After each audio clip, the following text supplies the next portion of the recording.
Para perajin yang terkena dampak pandemi COVID-19 akan memperoleh bantuan stimulus dari pemerintah Provinsi Bali. Stimulus yang diberikan dalam bentuk uang tunai selama 3 bulan tersebut diharapkan sudah bisa dicairkan mulai Juli.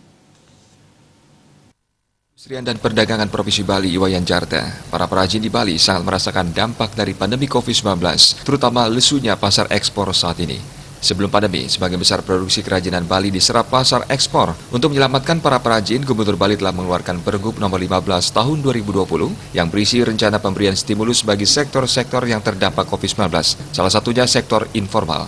Pemberian stimulus bagi para perajin berbentuk uang tunai sebesar Rp600.000 per bulan selama 3 bulan dan diharapkan bantuan bisa dicairkan Juli 2020 mendatang. Kita akui, khususnya untuk perajin, untuk di Provinsi Bali, karena memang sektor kerajinan ini produk-produknya lebih banyak diekspor. Nah, dengan adanya kendala ekspor seperti sekarang ini, memang pastilah berdampak kepada para perajin kita.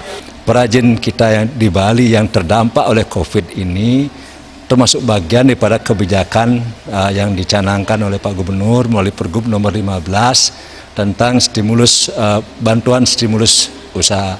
Jadi artinya perajin masuk di dalam stimulus yang akan diberikan dalam konteks ini. Jadi sesuai dengan Pergub itu akan diberikan berupa uang tunai, ya tunai sebesar sesungguhnya kalau dijumlahkan 600 yaitu bulan Mei, Juni, Juli berarti sebesar 1.800.000.